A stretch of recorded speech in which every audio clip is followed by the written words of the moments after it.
Kita dah bincang bahagian yang pertama ataupun kategori yang pertama, iaitu orang yang haram berkahwin selama-lamanya dan tidak membatalkan wuduk. Ada berapa jenis? Kita dah bincang ada 18 jenis orang. 18 jenis ini hukumnya tidak boleh berkahwin. Apabila kita tahu dia ini mahram kita, maka ada 3 hukum besar yang kita mesti tahu. Yang pertamanya, hukum yang pertama, 18 jenis ini tidak batal wuduk bersentuh dengan mereka. Yang kedua, hukum yang kedua, 18 jenis ini sentuhan dengan mereka tidak haram. Dipanggil sentuhan yang tidak haram. Boleh bersalam dengan mereka. Orang yang kita boleh bersalam dan boleh bersentuh kulit dengan kulit hanya ada 18 jenis sahaja. Ini berhati-hati.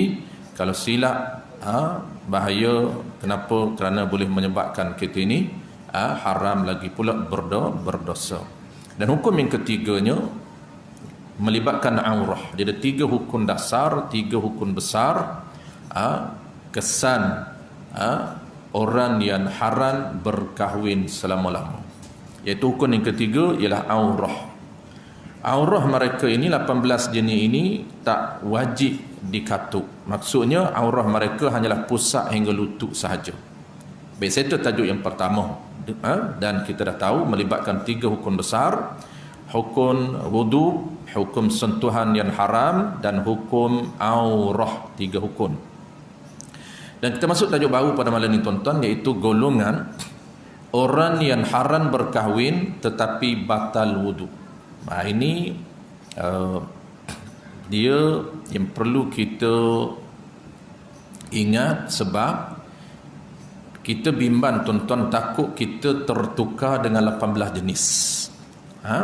Sebab orang yang haram berkahwin tetapi wuduknya batal, ini kita takut bertukar dengan 18 jenis orang yang kita dah bincang. Haram berkahwin tetapi mereka ini wuduknya tak batal, sentuhannya tak haram, aurahnya tak wajib katuk. Kenapa? Kerana 18 jenis ini dinamakan mahram, orang yang haram berkahwin. Haram itu pula haram berkahwin selama-lama, yakni sampai kiamat. Dia panggil haram mu'abbad. Kategori yang kedua yang kita nak bincang malam ni, dia panggil haram berkahwin tetapi batal wuduk. Dia hanya haram berkahwin saja, wuduknya batal, aurahnya seluruh badan haram kita tengok. Dan yang ketiganya sentuhan yang haram, tak boleh bersentuh dengan mereka. Kalau sentuh dengan mereka haram, kalau sentuh dengan mereka batal wuduk, dan aurah mereka haram kita lihat. Cuma mereka ini tak boleh berkahwin dengan kita. Itu yang kita nak bincang. Ini yang agak penting tuan-tuan. 18 jenis itu biasanya kita dah tahu. Haram dengan sebab keturunan ada 7, susuan ada 7, itu simple. Dan 4 itu sahaja di belakang itu, 4 di belakang itu yang agak perlu kita ingat. Itu berambil-ambilan, menantu, anak tiri, ibu tiri, dan juga bapa mertua ataupun mertua. 4 itu sahaja yang perlu kepada kita ingat. Adapun 7, 14 yang pertama itu dia simple sahaja kerana dia melibatkan keturunan. Baik, tajuk yang kedua yang kita nak bincang ini, dia agak penting tuan-tuan. Kenapa? Kerana dia berbeza. Berbeza macam mana? Hanya nama saja mahram, nama saja haram berkahwin, tetapi dia bukan mahram yang sama dengan status kategori pertama. Adapun kategori pertama, mahram haram berkahwin selama-lama, tapi dia wuduk dia tak batal, sentuhan dia tak haram, aurah dia tak wajib katuk. Itu dipanggil kategori pertama. Tapi kategori kedua ini, dia haram berkahwin, wuduknya batal, tak boleh bersentuh. Dan pula kalau sentuh haram, sentuhan yang haram, tak boleh bersalam dengan mereka. Dan pula aurah mereka pula tuan-tuan, seluruh badan Di hadapan kita, kita pun wajib katuk dan dia pun wajib katuk. Ada berapa? Dia ada 4 juga. Dia ada 4 yang asal. Kalau yang detail dia ada 5. Kita sebut dulu 5 tuan-tuan, kemudian kita kita akan bincang satu-satu. Yang pertama apa dia? Yang pertama ialah orang, perempuan dan lelaki yang terfasah nikahnya dengan li'an. Ini tuan-tuan jangan dengar. Ini isu-isu melibatkan munakahat. Kita akan bincang malam ini li'an. Perempuan dan lelaki, suami dan isteri terfasah akad nikah mereka bukan dengan tolak tetapi dengan li'an. Yang pertama. Yang kedua yang penting bulan depan. Yang kedua ni yang familiar, yang praktikal. Apa dia? Iaitu orang yang haram himpun. Itu statement ataupun nas kitab. Pendek saja. Yang kedua ni apa dia tuan-tuan? Haram berkahwin, wuduk batal, haram sentuh, aurah dia wajib katuk. Iaitu yang kedua, orang yang haram himpun dengan isteri kita. Apa dia tuan-tuan? Adik ipar dan kakak ipar kita. Adik ipar, kakak ipar kita, dia termasuk dalam kategori kedua, orang yang haram berkahwin tetapi batal wuduk, sentuhan yang haram, aurahnya seluruh. Kenapa? Kerana dia haram sementara sahaja. Sebab tu dia namakan mahram, tetapi bukan mahram mu'abbad, tapi mahram sementara. Mereka ini haram berkahwin dengan kita sementara. Sementara mana? Sementara isteri kita masih lagi dinamakan isteri kita. Kalau isteri kita meninggal, maka dengan adik ipar kita, kakak ipar kita, statusnya sama, sah berkahwin.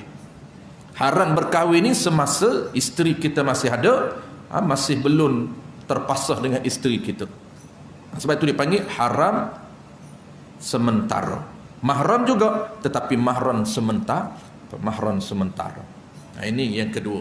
Kita akan bincang bulan depan. Yang ketiga apa dia tuan-tuan? Yang ketiganya haram berkahwin dengan sebab berlainan agama. Perempuan tu tuan-tuan, dia agama lain, dia belum masuk Islam. Status dia dengan kita apa?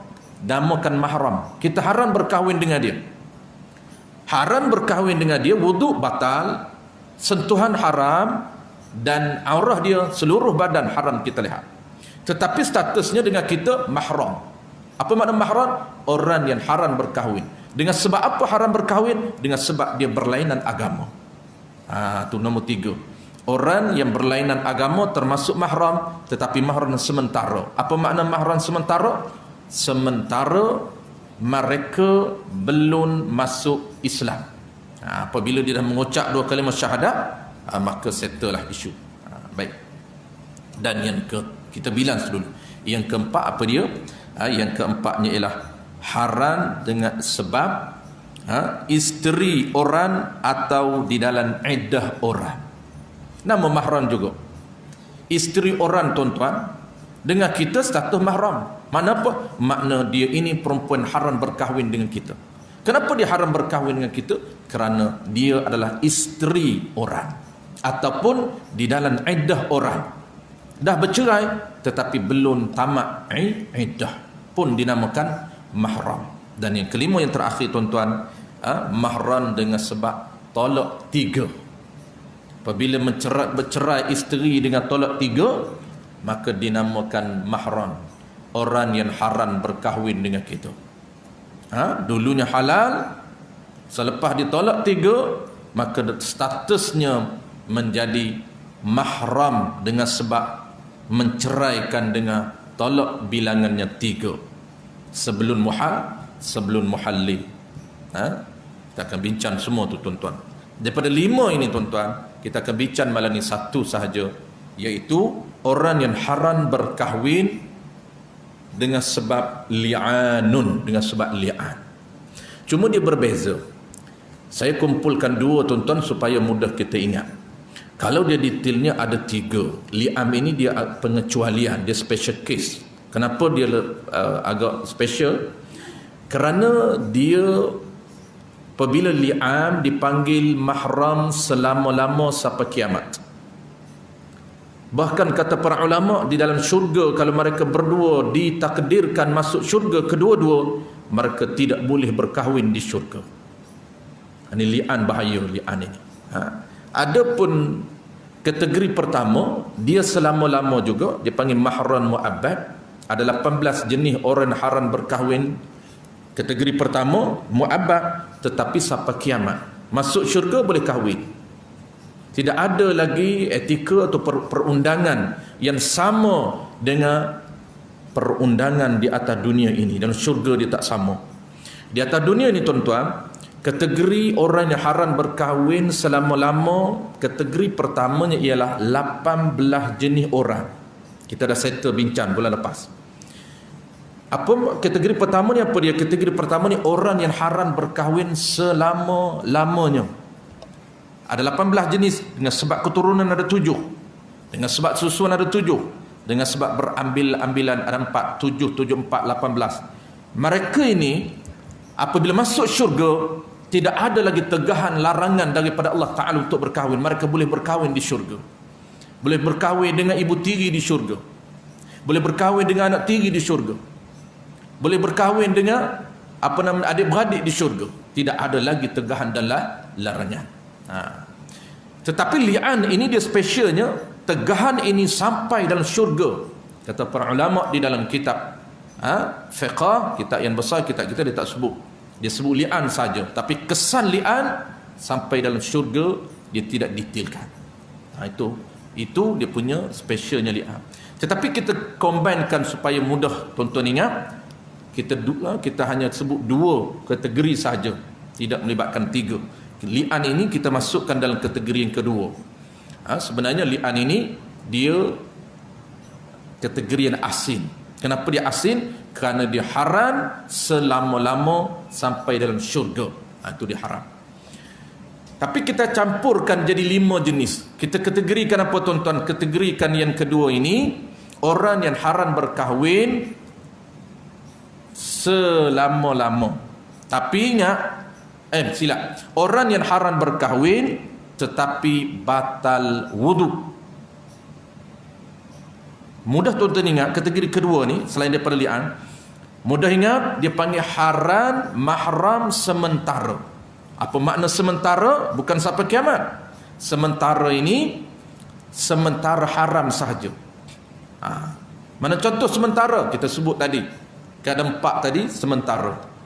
Yang pertamanya diipar, haram himpun sementara, haram dengan sebab berlainan agama sementara, haram dengan sebab isteri orang dan dalam iddah orang sementara.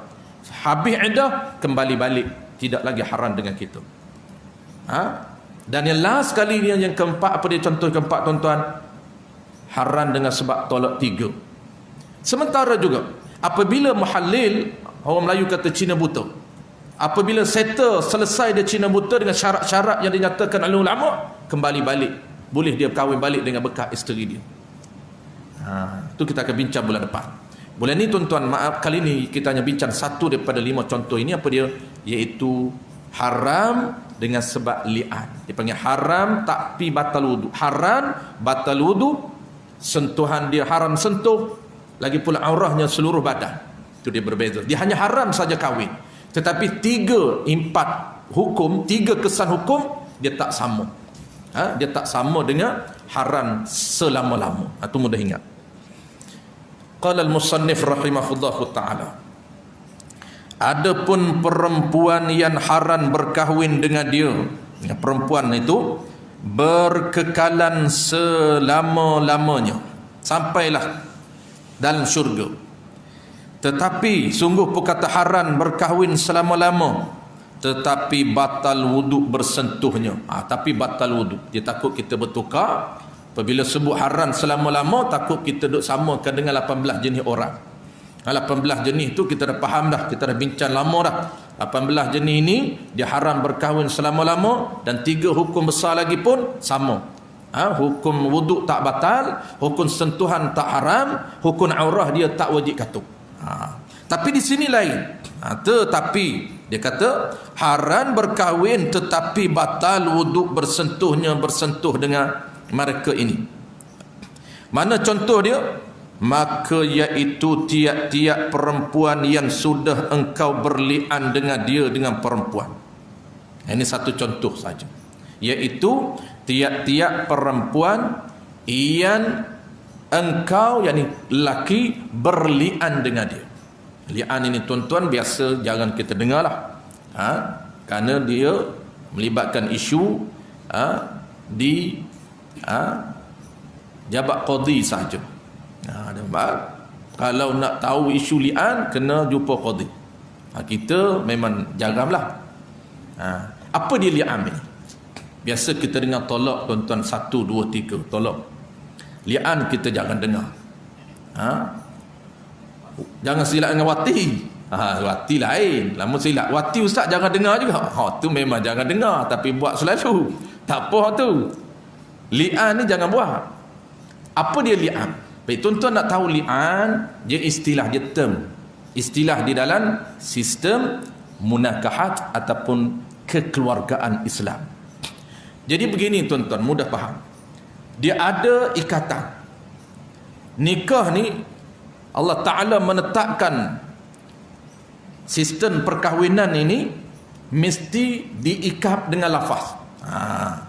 Ikatan antara suami dengan isteri, lelaki dengan perempuan itu diikat dengan apa? Perundangan kita. Sistem perundangan Islam menetapkan ikatannya ialah lafaz. Itu saja. Lafaz ijab, lafaz qabul dengan syarat-syarat dan rukun ada 5 itu, 5 dan syarat rukun settle, maka sah.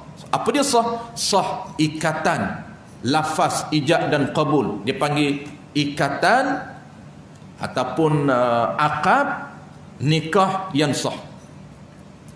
Apabila sah saja ikatan perkahwinan mereka berdua ini tuan-tuan, dia boleh terbatal.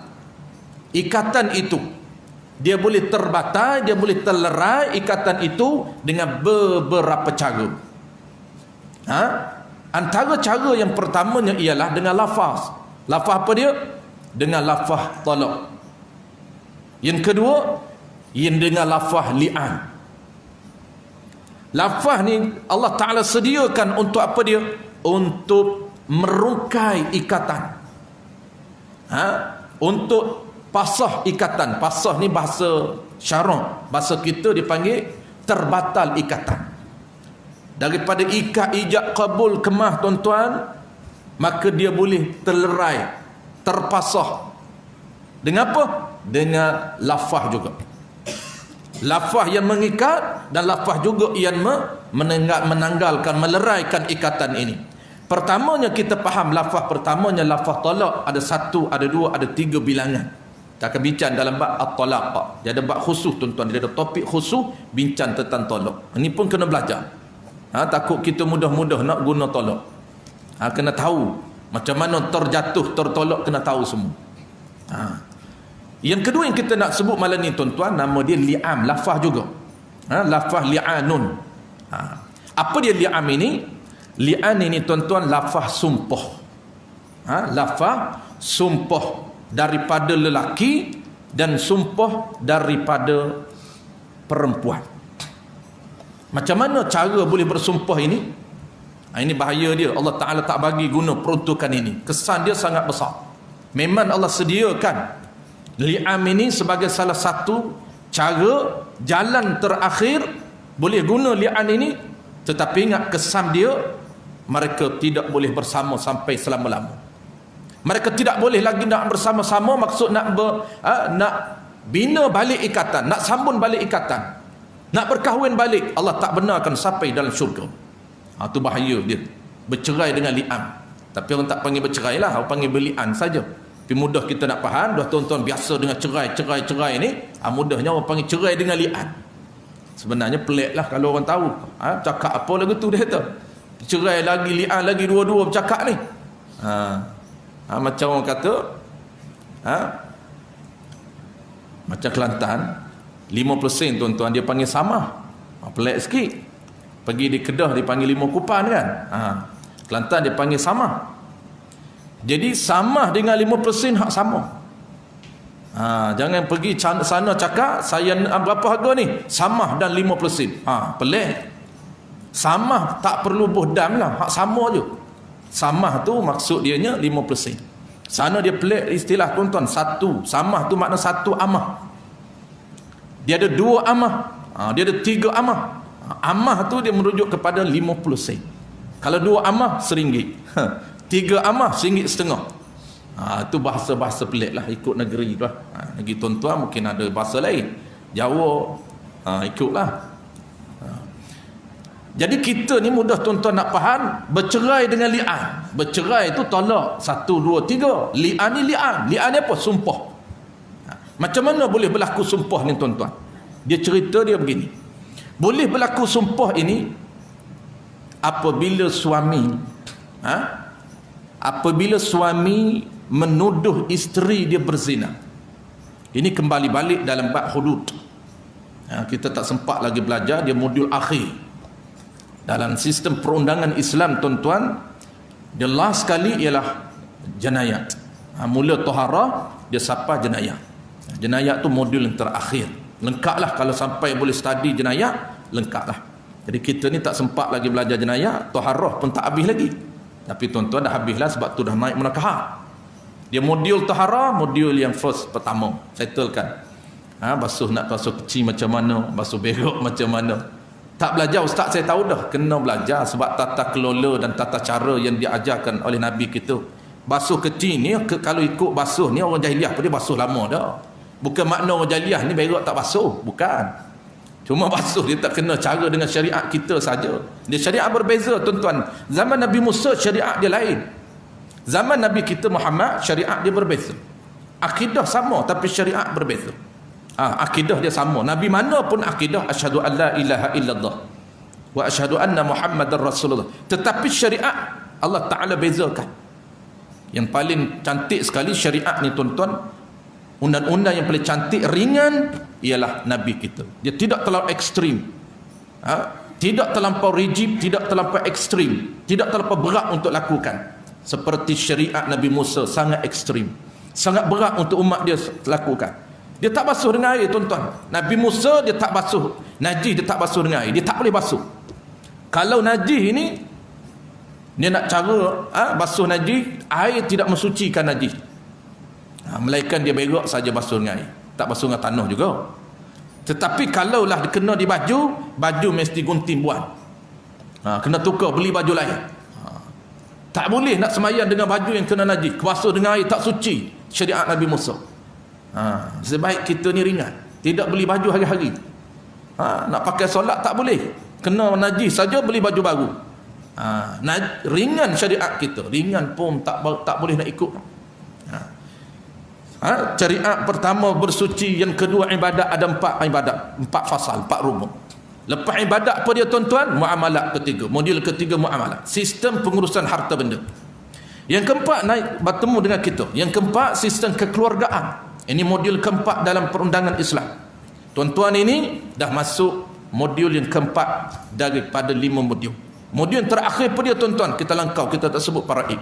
Lepas munakahat terus naik jenayat. Kita tak sebut faraid itu, dia combine dengan penjenayat. Last sekali modul yang kelima iaitu jenayat. Apa yang ada di jenayat tuan-tuan? Ada di jenayat itu tuduh zina. Dia asal tuan-tuan, kalau sesiapa yang menuduh zina, jangan mudah untuk kita menuduh zina. Kerana apa? Kerana wajib orang yang mendakwa, orang yang menuduh zina, wajib dia mengemukakan 4 orang saksi yang adil. Kalaulah dia tuduh zina, si fulan bin si fulan melakukan zina, dia tuduh di hadapan siapa? Di hadapan qadi. Ini berlaku di dalam qadi, bukan di hadapan di kedai kopi, tidak. Bukan lepak kedai mamak, si fulan bin si fulan aku tengok dia berzina. Tu tak pakai. Ini di hadapan qadi. Maka qadi nak tuduh, nak dakwa di hadapan qadi, qadi minta 4 orang saksi. Kalaulah tidak ada 4 orang saksi, maka qadi akan jatuhkan hukuman orang yang menuduh itu 80 sebatan. Ini undang-undang kita. Sebab tu orang ni tuan-tuan, kalau dia tak ada saksi, dia tak berani nak tuduh. Diam sajalah. Walaupun dia tengok, tapi tak ada saksi. Saksi yang nak bersama dengan dia ini kena ada 4 orang saksi yang adil. Ini pun tuan-tuan, saksi ini adil. Kita bincang lain lah. Kerana dia saksi dalam bab nikah, adil, ya, tetapi level dia bawah sedikit daripada saksi menuduh zina. Adil, ya, tetapi level dia paling atas. Dia ada dua level saksi. Dia panggil saksi yang adil. Adil ini ada adil yang syahadah dan ada adil yang adil pertamanya syahadah, recommend. Syahadah ni maknanya recommend. Ada satu lagi adil tapi tidak perlu orang lain recommend. Hanyalah tanya siapa pun dia mengaku bahawa dia berani mengatakan kawan dia ni adil. Itu cukup. Dia panggil saksi di dalam bab munakahat. Tuan-tuan nak ajak nak jadi saksi, tuan-tuan nak kahwin, panggil siapa dia? Orang yang adil. Adil level mana? Adil level yang tanya siapa pun dia kata kawan ni baik, haji ni bagus. Walaupun tidak ada seorang yang berani, aku berani menjadi saksi kepada kawan aku ini, memang dia betul-betul adil. Itu dipanggil adil bisyahadah. Baik tuan-tuan, kembali balik. Tuan-tuan dah tahu isu dia. Kalau nak tuduh zina, mesti ada 4 orang saksi yang adil. Adil pula level dia bisyahadah. Adil mesti ada orang yang recommend. 4 orang pula tu. Dan ada ciri saksi, tuan-tuan, kena tengok dengan mata sendiri. Mata yang clear, bukan mata yang tak clear. Tu nak jadi saksi. Baik, kalaulah dia tak boleh mengemukakan 4 orang yang adil, maka kena rejam 80 sebatan. 80 sebatan. Ini orang biasa. Tetapi ada isu ini tuan-tuan, ada pengecualian. Kalau orang yang menuduh itu suami, ini isu dia. Pengecualian macam mana? Kalau orang lain dia tidak ada pengecualian. Mesti kalau tak ada saksi kena sebab 80 rotan, 80 sebatan. Orang biasa. Tetapi pengecualian kalau dia suami, tuan-tuan, dikecualikan, diringankan sedikit oleh Allah Ta'ala. Menggantikan saksi itu, dia wajib berli'an, bersumpah. Inilah berlakunya li'an. Maka tuan-tuan, suami ini tuduh isteri dia berzina dengan si fulan bin si fulan, tetapi suami dia tidak ada 4 orang saksi, maka menggantikan saksi itu, qadi akan minta suami ini berli'an, yakni sumpah. Mana dia punya skrip sumpah dia, tuan-tuan? Suami akan bersumpah menggantikan 4 orang saksi ini. Sumpah macam mana? Dia kata wallahi. Bawah ni dia tengok, dia sebut tak contoh sumpah, kita tengok. Wallahi. Kita tengok dalam kitab dulu. Kalau tak sebut saya akan bagi contoh. Kalau tak ada tuan, dia tak sebut contoh. Dia hanya sebut berlian saja. Baik, kita bagi contoh. Bagaimana contoh sumpah? Qadi minta supaya bersumpah, betul ke kamu melihat dia berzina, isteri ini berzina? Kerana saksi tidak ada, maka nak menggantikan 4 orang saksi ini, qadi minta dia bersumpah. Maka sumpah itulah dinamakan li'an. Sumpah macam mana skrip dia? Dia kata wallahi, demi Allah. Dia kata demi Allah, wallahi, sesungguhnya isteri aku ini berzina. Wallahi, sesungguhnya isteri aku berzina. Apa lagi skrip dia? Laknat Allah atas aku sekiranya aku dusta. Itu dia punya skrip penuh dia. Itu lafaz sumpah daripada suami. Mesti ada lafaz sumpah, tuan-tuan. Wallahi itu lafaz sumpah. Wallahi, demi Allah, sesungguhnya isteri aku berzina. Laknat Allah atas aku sekiranya aku dusta. Itu dia punya skrip ataupun lafaz sumpah. Berapa kali dia kena bersumpah, tuan-tuan? Dia kena ulang sampai 5 kali. Dia kena ulang sampailah 5 kali dengan skrip yang sama. Sampailah keempat. Ini belum yang kelima. Maka sunat qadi hakim ini atas qadi pula. Sunat qadi atas hakim nasihatkan kepada suami. Apa nasihat? qadi cakap kepada suami, sebelum kamu teruskan sumpah yang kelima. Dia kalau 4 tak jadi tuan-tuan, mesti 5. Ni dia punya etika dia. Kenapa nak 5? Memang itu penetapan dia. Sebelum sampai 5 kali kelima, tuan-tuan, sunat qadi cakap kepada suami. Dia kata, betul ke tak betul ni? Kalau betul, kalau tak betul, dia kata kamu jangan teruskan. Kerana apa? Kerana besarnya laknat Allah Ta'ala atas kamu sekiranya kamu dusta. Ini sunat bagi qadi nasihat kepada suami. Kalau betul dia tak nampak isteri dia berzina dengan mata dia, maka jangan teruskan. Bukan tarik balik, jangan teruskan yang kelima. Kenapa? Kerana qadi mesti sarankan kepada dia, mesti gesakan dia, jangan teruskan. Kerana apa? Kerana laknat Allah besar akan menimpa kamu dan keluarga kamu, keturunan kamu sekiranya kamu meneruskan. Sebab tu skrip dia, tuan-tuan, lafaz dia mesti ada, laknat Allah atas aku sekira aku dusta. Maka dia nak teruskan juga. Dia kata, ya, yakin nak terus juga, aku nampak sendiri dia berzina. Maka dia teruskan sampai 5. Wallahi, sesungguhnya aku, isteri aku berzina, laknat Allah atas aku sekiranya aku berdusta. Setelah lafaz yang kelima suami ini, maka hukuman qadi ini boleh menjatuhkan hukuman ke atas isteri dia berzina. Boleh menjatuhkan hukuman dengan cara Islam. Kerana apa? Kerana suami dia berani bersumpah sebanyak 5 kali mengatakan bahawa isteri dia berzina. Jatuh hukuman apa dia, tuan-tuan? Hukuman rejam sampai mati. Ini hukuman ke atas orang yang berzina dan dia pernah merasai nikmat persetubuhan yang halal. Itu besar dia punya berat dia punya kesalahan dia.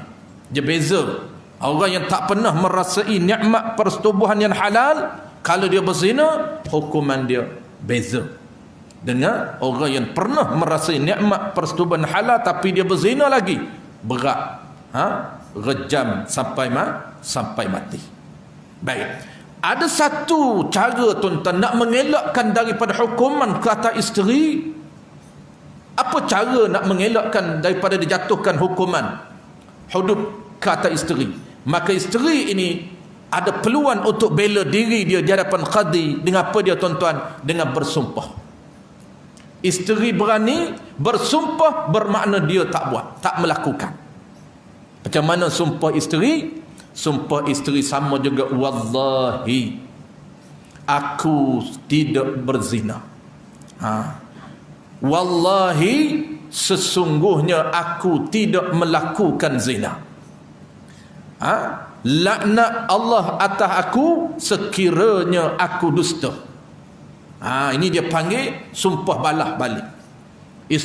Suami dia tuduh zina kepada dia, maka isteri ini ada peluang yang ditawarkan oleh Allah Ta'ala dengan cara sumpah balas, untuk mengelakkan daripada dia dijatuhkan hukuman hudud.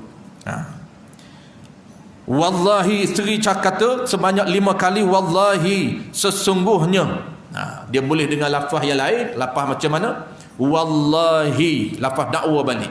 Lafaz bukan dakwa belah suami, dakwa zina, kemudian dia panggil sumpah untuk bela. Macam mana? Boleh guna lafaz wallahi sesungguhnya suami aku berdusta. Dia tak nak guna aku tidak berzina, sama je. Dia tak kata sesungguhnya aku tidak berzina, ditukar wallahi suami aku berdusta. Dia nak balas balik. Karena suami dia dakwa dia berzina, maka dia dakwa balik kata suami dia, wallahi sesungguhnya suami aku berdusta. Suami aku berdusta, maka laknat Allah ke atas aku sekiranya aku berdusta. Sama juga konsep dia, tuan-tuan, sampai 4 kali. Kali kelima ini, sebelum kali kelima qadi sunat nasihatkan dia sebelum dia teruskan. Nak terus ataupun tidak, dia kata dia nak teruskan, maka teruskan kali kelima. Selepas terus kali kelima tuan-tuan, maka auto terpasah hubungan mereka berdua. Terpasah hubungan mereka berdua dengan apa dia? Dengan li'an. Bahasanya li'an. Orang panggil apa? Sumpah mengelakkan daripada dijatuhkan hukuman hudud. Li'an ini sumpah suami tuduh di isteri zina tanpa ada 4 orang saksi.